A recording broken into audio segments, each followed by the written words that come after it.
chicken pakora करने एबे chicken को भल भाव धोई नौचे आम 750 आनी चिकेन एबे लुण आउ टे लेंबू मिसेकी लेंबू पानी मिसेदेला मिसेदे किसी समय छाड़ीदबा छाड़देले आइंस पानीटा भारी 10-15 मिनट एमती छाड़ीदेवे तापर आइंस पानीटा भारी गले मैरिनेट करवा आइंस पानीटा को आगे फिंगिदेवे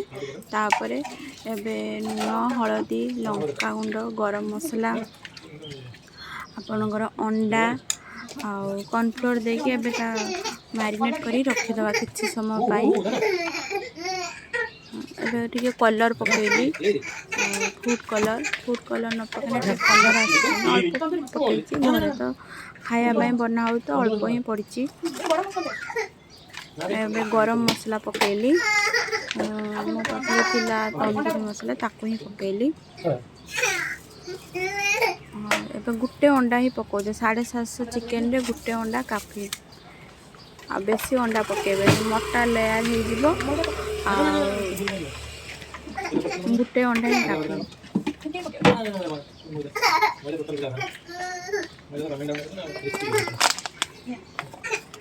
एथिरे कौनसी मैदा बेसन किछि पड़िबनी केवल कॉर्नफ्लोर ही पतला लेयर हम मैदा पकेले मोटा लेयर हो भल लगे दुकान मानक करती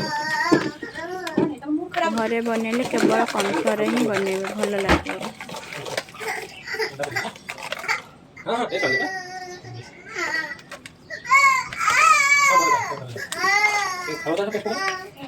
कॉर्नफ्लोर मिसला कौन पानी टिके भी ऐड करेंगे जी मैरिनेटेड पानी थी से ही अंडा पड़ी से तो से पानी रे ही टे अदा रसुण पेस्ट टिके ताको पकेली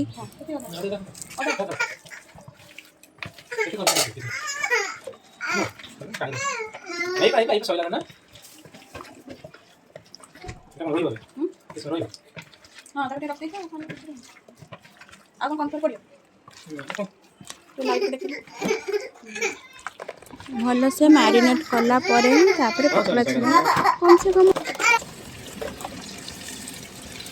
एबे गरम तेल गरम पूरा हो गलानी से पकोड़ा पकईदबा एबे टे कम कलर देखा कैमरा बट एबे देखो कलर केमती परफेक्ट कलर आसी बेसी फूड कलर मिसई नथिले ना आ चटनीटा भी बहुत सुंदर होता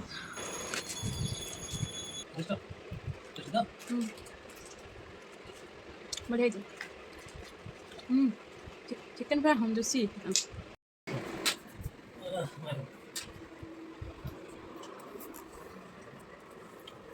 गरम पूरा गैस ना गैस पके सिर्फ रही पड़े पूरा जूसी जूसी एटा चटनीटा केमती बनई सेटा वीडियोटा पछर ऐड कली मु टमाटो 4टा नहीं रसुण